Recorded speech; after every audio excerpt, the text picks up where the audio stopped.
Welcome everyone. स्वागत है आप सभी का हमारे यूट्यूब चैनल IAS पॉइंट में। तो गाइज आई होप आप सभी लोग अच्छे होंगे और आप सभी की स्टडी भी एकदम अच्छे से चल रही होगी। तो गाइज जैसे कि आप सभी लोग जानते हैं NCERT 6 के हमारे 10 लेसन कंप्लीट हो चुके हैं। आज हम चैप्टर 11 के बारे में बात करने वाले हैं। यहाँ पे चैप्टर का नेम है प्रकाश, छायाएं एवं परिवर्तन, जैसे कि आप सभी लोग हेडिंग में भी देख पा रहे हैं। गाइस इस चैप्टर को स्टार्ट करने से पहले हम लोग जान लेते हैं कि इस चैप्टर में हमें आखिर बताया क्या क्या जाने वाला है। तो गाइस हमें इसमें बताया गया है कि प्रकाश क्या होता है, प्रकाश किन किन पदार्थों से हमें मिलता है, दीप्तमान क्या होता है, दीप्तमान वस्तुएं हैं जो क्या होती हैं। साथ में आपको बताया गया है छाया क्या होती है, वो कैसे वो परिवर्तन होता है, कैसे हम परिवर्तन के कारण मिरर में दर्पण को अपना फेस देख पाते हैं, क्या होता है पारदर्शी, क्या होता है पारभासी, क्या होता है अपारदर्शी, इसके बारे में हमें अच्छे से बताया जाने वाला है। गाइस मैं चैप्टर स्टार्ट करने से पहले आपको बता देती हूँ, ये चैप्टर आपके लिए वेरी वेरी इम्पोर्टेंट है। इस चैप्टर में आपको अच्छे से सब कुछ समझाया गया है। तब आप हायर के क्लासों में पढ़ेंगे तो ये चैप्टर आपके लिए बहुत यूज़फुल रहने वाला है। इस चैप्टर को आपसे रिक्वेस्ट है कि आप सभी लोग इस चैप्टर के एक एक टॉपिक को अच्छे से पढ़ें, कोई भी पॉइंट आपका रह ना जाए। आपको इस बात का अच्छे से ध्यान रखना है। वीडियो को देरी ना करते हुए हम लोग इसे स्टार्ट करते हैं। जैसे कि गाइस आप सभी जानते हैं जो हमारा हेडिंग है वो है प्रकाश, छायाएं एवं परिवर्तन। तो पहले हम जान लेते हैं ये प्रकाश शब्द का अर्थ आखिर होता क्या है, ये प्रकाश होता क्या है। इसको हम अच्छे से समझेंगे तो आपको भी अच्छे से समझना है।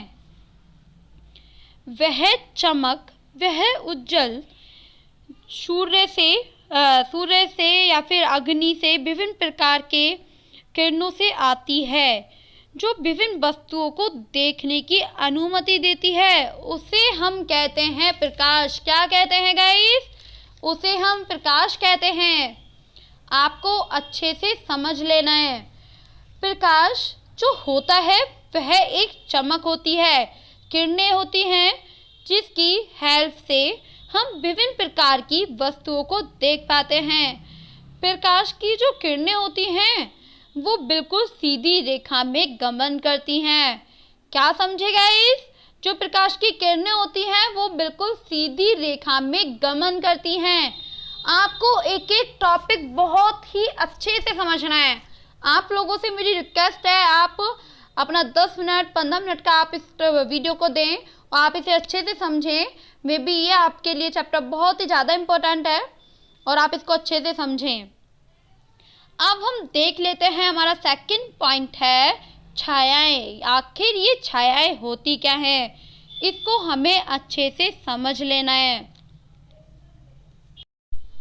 तो गाइस छायाएं एक अंधेरी छवि होती हैं। क्या होती हैं, छायाएं एक अंधेरी छवि होती हैं जो तब बनती हैं जब कोई वस्तु प्रकाश के एकदम अवरुद्ध करती है, मतलब रोकने लगती है, उसे हम लोग छायाएं कहते हैं। क्या कहते हैं, छायाएं कहते हैं। अब ये परावर्तन क्या होता है, परावर्तन के बारे में हम लोग अच्छे से जान लेंगे। जब प्रकाश किसी सतह से टकराकर या फिर एकदम क्या होता है कि जब कोई प्रकाश है किसी सतह से टकराकर वापस आता है तो उसे हम प्रकाश का परावर्तन कहते हैं।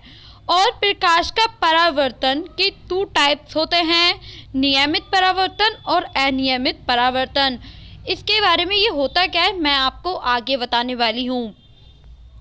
गाइस जैसे कि आप यहाँ पे देख पा रहे हैं येलो हेडिंग में दीप्त पिंड, तो ये क्या होता है इसके बारे में थोड़ा सा जान लेते हैं। वह वस्तु जो स्वयं प्रकाश का उत्सर्जन करती है उन्हें हम कहते हैं दीप्त पिंड।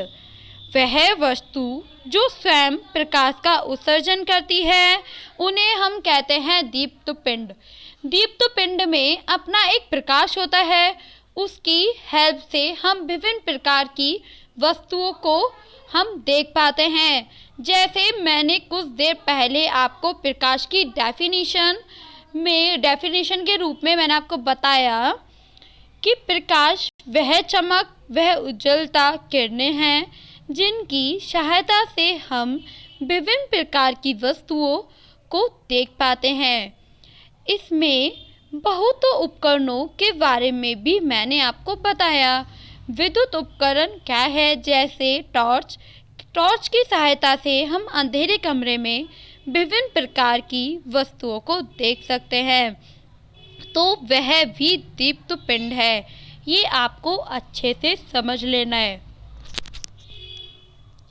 अब हम देख लेंगे कि ये पारदर्शी वस्तु और अपारदर्शी और ये पारभासी आखिर होता क्या है, हम इसको नंबर वाइज समझेंगे।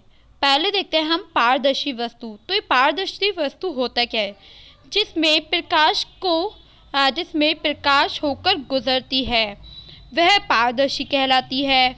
वह वस्तुएं जिनसे आर पार देखा जा सकता है, कहने को हम कह सकते हैं जिन वस्तुओं से आर पार देखा जा सकता है उन्हें हम कहते हैं पारदर्शी वस्तु। आपको अच्छे से समझ लेना है। फॉर एग्जाम्पल वायु, जल, कांच, ये सब पारदर्शी वस्तु हैं।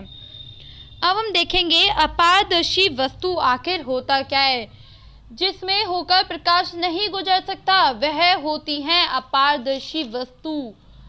वह वस्तु जिनसे आप आर पार नहीं देख सकते हैं, उसको बिल्कुल आर पार देखा नहीं जा सकता है। जैसे इनके नेम से ही पता चल रहा है, अपारदर्शी, जिसके आर पार नहीं देखा जा सकता, वो होती है अपारदर्शी वस्तु।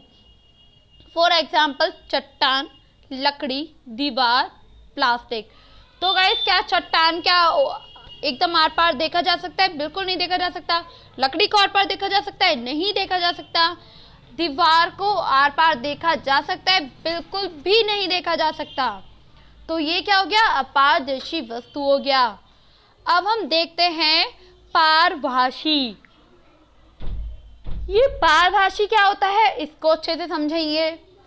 वह वस्तुएं जिसमें आर पार देखा जा सकता है पर स्पष्ट रूप से नहीं देखा जा सकता। फॉर एग्जाम्पल कोहरा, पॉलिथीन शीट, कपड़े भी कुछ ऐसे होते हैं पतले जिनके आर पार देखा जा सकता है, नहीं भी देखा जा सकता है। तो ये भी आपको अच्छे से समझ लेना है। तो गाइस आई होप आपके सारे टॉपिक अच्छे से क्लियर हो चुके हैं। एक बार हम रिपीट कर देते हैं, हमने आज क्या क्या पढ़ा। हमने पढ़ा कि प्रकाश शब्द का क्या अर्थ होता है। आप इसको अच्छे से पढ़ेंगे, मैं आपको बता चुकी हूँ, ये काफ़ी इम्पोर्टेंट है आपके लिए। और छायाएं क्या होती हैं, परावर्तन क्या होता है, दीप्त पिंड क्या होता है, पारदर्शी वस्तुएं क्या होती हैं, अपारदर्शी वस्तुएं क्या होती हैं और पारभासी वस्तुएं क्या होती हैं।